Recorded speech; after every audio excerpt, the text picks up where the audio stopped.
Okay, let's have a look at energy flows actually in a case study. We're going to have a look at a case study of energy pathways in a tundra ecosystem, a little bit of taiga as well. So what we're talking about here. So we're talking about ecosystems that are at the very, very top of the planet. There's a few small areas of Arctic type ecosystem at the south, but they're mainly at the top north of the planet. And at higher latitudes, the light that's required for photosynthesis is spread over a much greater area than it is at the poles. This means that photosynthetic rate is much, much slower, and therefore productivity is much slower in Arctic ecosystems. So our gross primary productivity is much lower than it is anywhere else on the planet. We've also got another condition, another abiotic condition to add in, which is that the planet's actually tilted. So the planet tilts at 23.5 degrees, and that's what gives rise to northern hemisphere summers and winters and southern hemispheres summers and winters. So in the winter, the North Pole is so much further away from the sun than the South Pole, and the amount of energy is even less. Yeah, so this creates summer and winter in both of these hemispheres. Yeah, so there's almost very little light in the middle of December actually reaches the Arctic, which is why you get almost 24 hours of darkness. Reduces productivity massively again. So this leads to extreme seasonality. Whilst snow falls, snow is not rain, snow isn't precipitation, so there's a very, very small limited amount of precipitation, and most of the usable precipitation is only available in May to June. There's also this limited solar energy because we have this thing called an albedo effect that we'll look at later on, and the summers are very, very short, so the growing season is compressed. However, we do get almost 24-hour sunlight, so it sort of makes up for it a little bit. So all of the growth that has to happen in this ecosystem must happen during the summer months of basically May to September. And so there's a little bit of, really we could call it survival of the fittest. All the plants that are in the tundra are designed to survive in very extreme harsh conditions and freeze during the winter. So they're adapted. Yeah, their cells tend to have either additives to them that stop them freezing, or they don't retain much moisture in them as well. And there's also a predominance of lichen as the main producers, which are a symbiotic organism, the symbiotic organism between a fungus and a photosynthesizing algae. Yeah, and they tend to be able to withstand cold a lot more.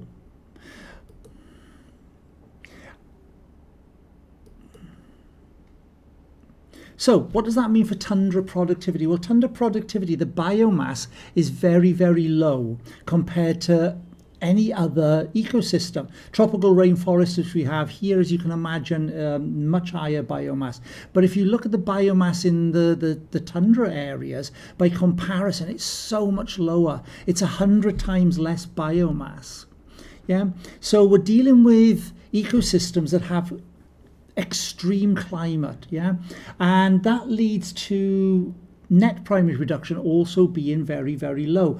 Very little in the way of glucose is laid down and stored during the year, and it all has to happen in those summer months.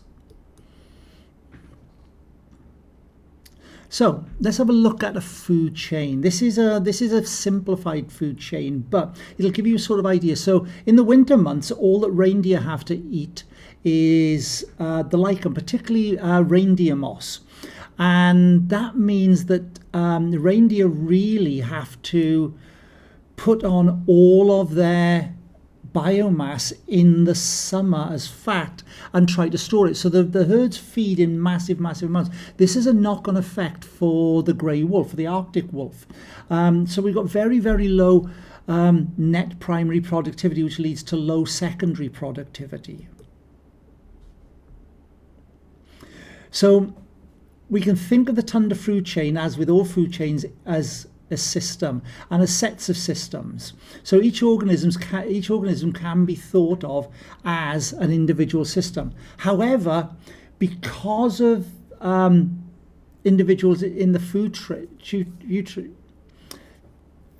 the individuals in the food chain can be thought of as individual components here. And the individual units are interlinked. The autotrophs, the producers, autotroph, auto-feeding, yeah? But itself has inputs, processes, and outputs. Now, let's look at this in terms of what's happening to energy. Well, the first thing we've got to look at is something called the law of the conservation of energy, or the first law of thermodynamics. That says energy is neither created nor is it destroyed. It can only change from one form for another. So we have incoming solar radiation, light energy. That's trapped by plants and converted to sugar, which is stored chemical energy, a transformation. Consumers, herbivores, eat the plants, and the stored chemical energy gets passed along the food chain. No energy has been created or destroyed in the food chain. It's only been moved and its form changes. So it follows these laws of thermodynamics.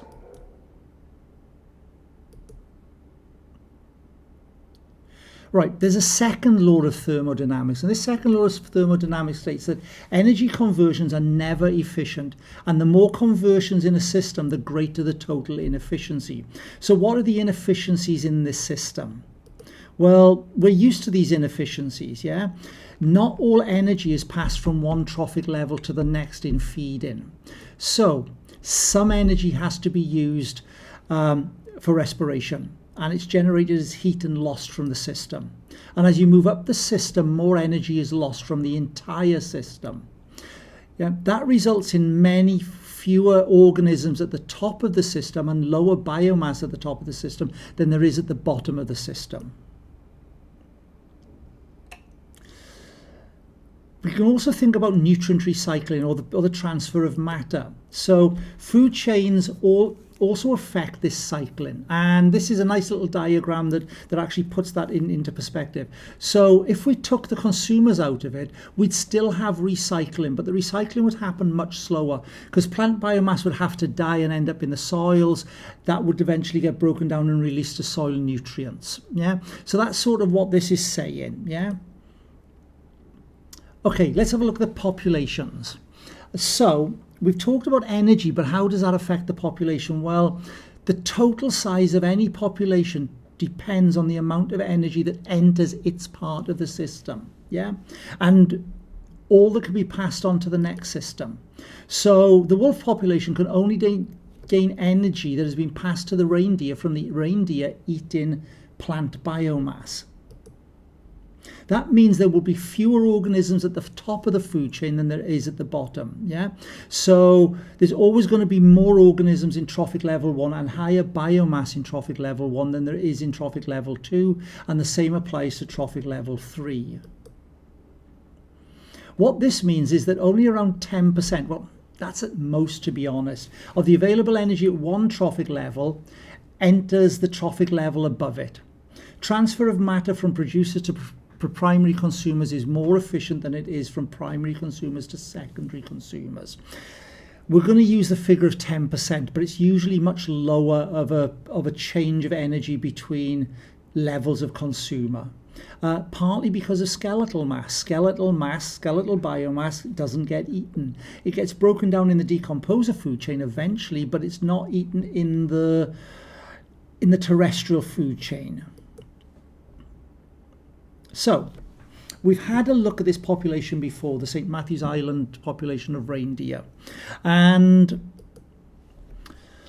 we're going to now consider it in place. So, the amount of winter food available sets the carrying capacity of the ecosystem. Even though reindeer put fat on in the summer months, they lose a lot of that by the time they get to the middle and towards the end of winter.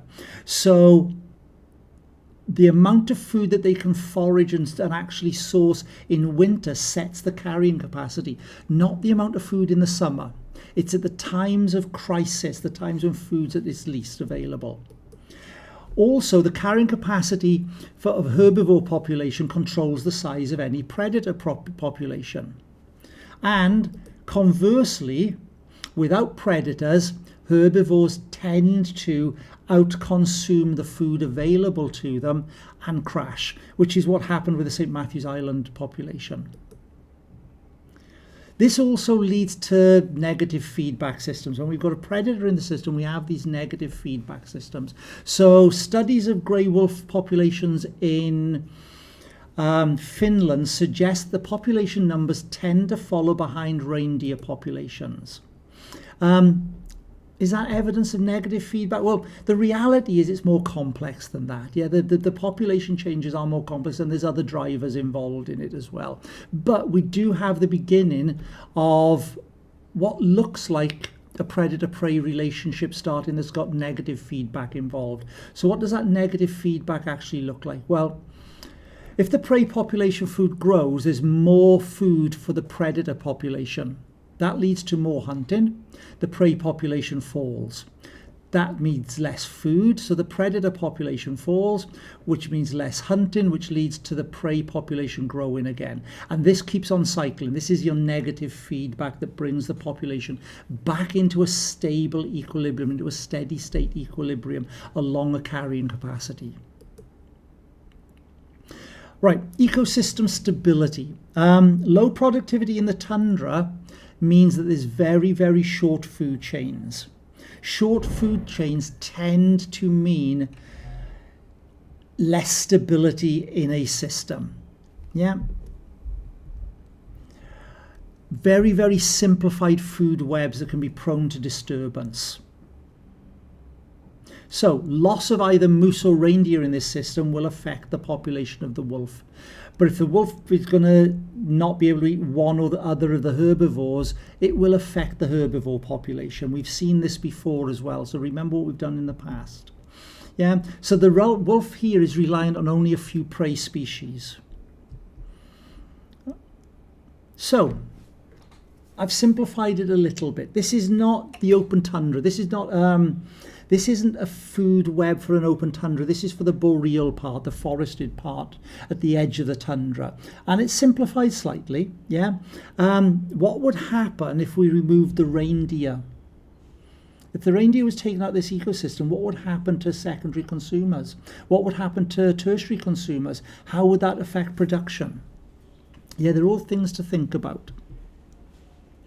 And whilst we're looking at an extreme, if we come just slightly south, so this is for Newfoundland, which is really just about on the edge of the Arctic. It's not really an Arctic ecosystem. It's not a tundra ecosystem. And immediately that increase in productivity because of increase in sunlight means we've got many more organisms in the system and a much more stable system. Yeah, have a look at the food web and think about how it's more stable. Yeah, what happens if we remove the snowshoe hare? What impact does that have on the Canadian lynx? Yeah, can it switch foods more easily? And let's not forget decomposers. All terrestrial food systems must have a decomposer food system alongside it, which is usually in the soils. And if you look here, we've split it up into detrivores and saprotrophs. Okay. Additions to this decomposer food system are from feces and urine, which are wastes from animals, and dead organic matter itself, which could be animal wastes or it could be plant death. Yeah. So because of the extreme seasonality and very little activity in the winter, we end up with a buildup of dead organic matter in the permafrost. Yeah, decomposers in the system are adapted to extreme colds. But that means that nutrient cycling is very, very slow because there's very little of it occurring in the winter. Most of the nutrient cycling has to happen in the summer. Even though these organisms are designed to actually survive and manage in the winter, their entire life systems and metabolic rates drop dramatically in the cold. So, these are the sources that have been used. You've got the set of slides, so if you want to go and have a look at these sources, some of them can be checked out. There is a classic in there, Whittaker and Lichen from 1975, which a lot of the work that we'll look at in energy flows actually comes from the work of Likens and Whittaker. Okay, thanks.